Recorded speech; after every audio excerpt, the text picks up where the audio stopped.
artiste française qui s'appelle Clémentine Brandibas. Et donc, vous voyez, elle réalise, j'ai mis deux photos, la photo à gauche, l'image à gauche, est vraiment le tableau comme il est présenté. En tout, la taille, il fait 50 cm 50, mais la partie brodée, elle est vraiment 20 cm souvent, elle est très petite. Et donc, la photo à droite, vous voyez un focus, un agrandissement d'un détail.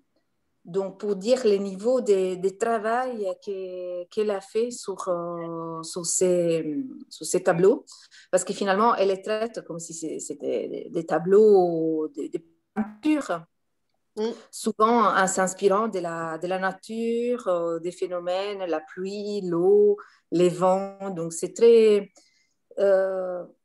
abstrait et à la fois très léger.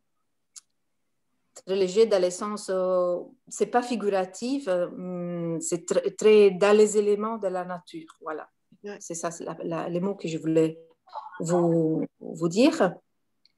Donc là, elle a utilisé des plumes, mais aussi du fil doré, des perles, de tout. Et on peut aller la slide. On dirait des feuilles séchées dessus. Mais, Comment? On dirait des feuilles séchées, mais ça doit être brodé en brodé, foncé.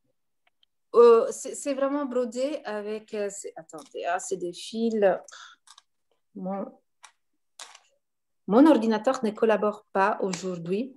Alors, vraiment, les éléments triangulaires que vous voyez, comme des flèches, en fait, Oui. c'est des plumes donc, qui ont été coupées et fixées au tissu. Le tissu, c'est de la soie qui a été teintée par elle-même.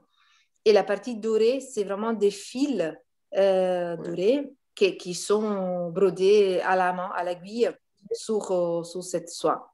Donc, il y a un travail énorme là derrière, mais que j'ai trouvé très beau. Et on peut voir la suivante. Voilà, ça c'était Ouais. Ça aussi, pareil, c'est tout en petite taille, c'est grain bleu. Et là, vraiment, elle a gardé la taille aussi du cadre, des cadres à broder, vraiment. Si vous l'agrandissez, je ne sais pas si vous regardez sur un écran d'ordinateur et si vous le mettez en plein écran, ça fait presque la taille normale, la taille réelle de ce tableau, que je trouve aussi très beau. Mais je ne sais pas si vous, pour celles qui ont un peu d'expérience avec la broderie, tous les petits points qu'on reconnaît là, c'est vraiment des heures de travail et ça demande une minutie. Oui. Et après, on a nymphéée.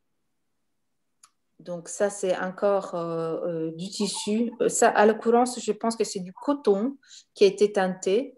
Et cette broderie très, très fine, très minimaliste, parce que dans les points, c'est très simple à faire, mais en même temps, ça donne vraiment l'idée de la goutte d'eau qui fait vibrer les nymphées qui sont sur les petits lacs.